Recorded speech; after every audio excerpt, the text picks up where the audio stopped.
की शुरुआत होती है गन्नों की फसल के शुगर फैक्ट्री में पहुंचने से, क्योंकि चीनी मुख्य रूप से शुगर केन यानी गन्नों से बनती है। इसलिए ट्रक या ट्रॉली में लोड करके गन्ने फैक्ट्री में पहुंचते हैं, जहां पर उन्हें क्रेन मशीन की सहायता से अनलोड किया जाता है यानी उतारा जाता है और इसे श्रेडर मशीन में भेजते हैं। यह मशीन कुछ ही समय में गन्नों को कट करके बारीक फाइबर में बदल देता है, लेकिन यह उसका जूस नहीं निकालता है। अब जो फाइबर हमें मिला है, इस फाइबर को लाइन से एक के बाद एक लगे रोलर मिल के बीच में से गुजारते हैं, जिससे फाइबर में मौजूद एक एक बूंद जूस को निकाल लिया जाता है। 2-3 रोलर से गुजरने के बाद इसमें गर्म पानी डालकर फिर से रोलर के बीच में से गुजारते हैं। इस तरह से 99% तक जूस निकल जाता है। अब इस फाइबर को मशीन की सहायता से छानकर अलग कर लेते हैं, जिसे बगैस कहते हैं। लेकिन यह बगैस वेस्ट नहीं होता, बल्कि इसे जलाकर ही फैक्ट्री की सारी ऊर्जा और बिजली बनाई जाती है। इस तरह से फैक्ट्री ऊर्जा के लिए आत्मनिर्भर हो जाती है। अब इस प्रोसेस से निकले जूस को छानकर बड़े बड़े टैंकों में इकट्ठा कर लेते हैं, जिसे हम रॉ जूस कहते हैं। अब इस रॉ जूस को लैब टेस्ट के लिए भेजते हैं, जहां पर उसका केमिकल कंपोजिशन और शुगर कंटेंट चेक किया जाता है। लैब टेस्ट के बाद जूस को रिएक्शन टैंक में भेजते हैं, जहां पर इसमें जरूरत के अनुसार लाइम यानी चूना डालते हैं और साथ साथ सल्फर गैस भी छोड़ते हैं। इन सबको फिर मशीन की सहायता से 5-6 घंटों के लिए मिलाया जाता है। इस दौरान ब्लीचिंग और एल्कलाइजेशन की प्रोसेस होती है, जहां से फिर इसे क्लैरिफायर टैंक में भेजते हैं। वहां पर इसे टैंक में भरकर छोड़ देते हैं और कुछ समय बाद सारा कीचड़ नीचे बैठ जाता है सेडिमेंट के रूप में और साफ पीला जूस ऊपर रह जाता है। अब इस साफ जूस को कचरे से अलग करके एवेपोरेटर्स में भेजते हैं। एवेपोरेटर्स में जूस को तब तक उबाला जाता है जब तक यह एक गाढ़े सिरप में ना बदल जाए। अब इस सिरप को प्रोसेसिंग टैंक में भेजते हैं, जहां पर इसे पहले गर्म करते हैं। फिर इसमें पहले से बनी चीनी के कुछ दाने डालकर ठंडा करते हैं, जिससे ठंडा होने पर बाकी सिरप भी शुगर क्रिस्टल यानी दानों के रूप में जमने लगता है। इस दौरान सैंपल लेकर इसका टेस्ट भी करते हैं, यह चेक करने के लिए कि क्रिस्टल कैसे जम रहे हैं। जब यह सिरप ठंडा हो जाता है, तब इसमें 2 तरह की चीजें होती हैं, शक्कर यानी शुगर के क्रिस्टल और मोलेसिस।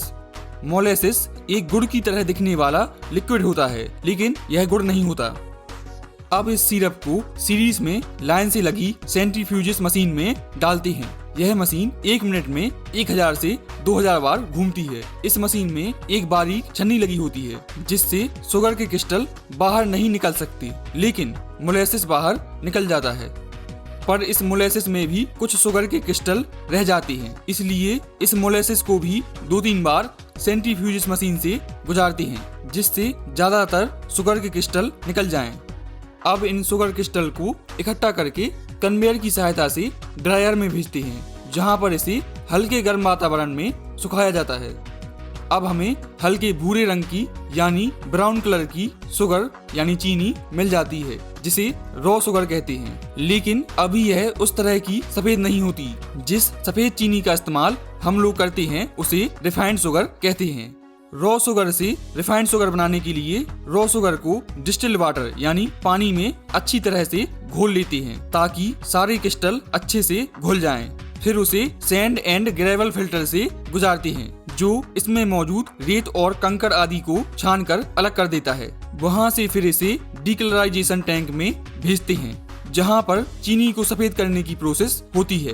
भारत में इस प्रोसेस के लिए ज्यादातर सल्फर डाइऑक्साइड गैस का इस्तेमाल होता है या फिर एक्टिवेटेड कार्बन का उपयोग करते हैं, लेकिन यूएस जैसे कई देशों में बोन चार का उपयोग करते हैं, जो कि पशुओं की हड्डियों से बनता है। इसलिए भारत में मिलने वाली ज्यादातर शुगर डबल सल्फेटेशन मेथड के द्वारा साफ की जाती है, जो कि एक सस्ता और शाकाहारी तरीका है चीनी को सफेद करने का। पर इस वजह से कुछ सल्फर चीनी में रह जाती है, जो स्वास्थ्य के लिए नुकसानदायक होती है। इसलिए आपने सल्फर फ्री शुगर के बारे में सुना होगा, जो कि एक्टिवेटेड कार्बन या फिर बोन चार के द्वारा बनाई जाती है। तो चलिए आते हैं अपने मैटर पे। डीकलराइजेशन टैंक में छने हुए घोल यानी सॉल्यूशन को भरकर कुछ समय के लिए छोड़ देती हैं। इस दौरान टैंक में मौजूद सल्फर डाइऑक्साइड या फिर एक्टिवेटेड कार्बन सारे कलर को एब्जॉर्ब कर लेता है यानी सोख लेता है और एक क्लियर सफेद लिक्विड बन जाता है, जिसे फिर वैक्यूम एवेपोरेटर में भेजते हैं, जो इसमें मौजूद पानी को गर्म करके निकाल देता है और एक गाढ़ा सिरप बन जाता है। इस सिरप में कुछ चीनी के दाने डालकर ठंडा करते हैं, जिससे ठंडा होने पर यह शुगर क्रिस्टल यानी दानों के रूप में जमने लगता है।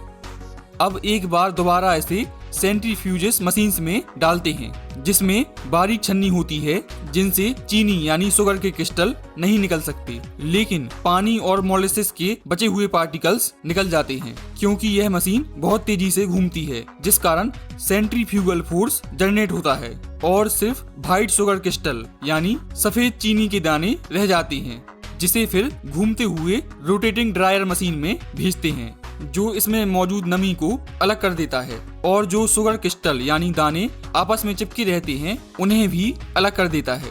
फिर इसे बड़ी बड़ी वाइब्रेट करती हुई छन्नियों के द्वारा छानकर इसे स्टोरेज टैंक में भेजते हैं, जहां पर हजारों टन शुगर को रखा जाता है, जहां से फिर इसे ऑटोमेटिक फिलिंग मशीन के द्वारा प्लास्टिक बैग्स यानी बोरे में भरते जाते हैं और इसके ऊपरी सिरे को सीकर पैक कर देते हैं, जहां से फिर इसे आगे ट्रांसपोर्ट किया जाता है। तो इस तरह से बनती है चीनी यानी शुगर। अगर आपका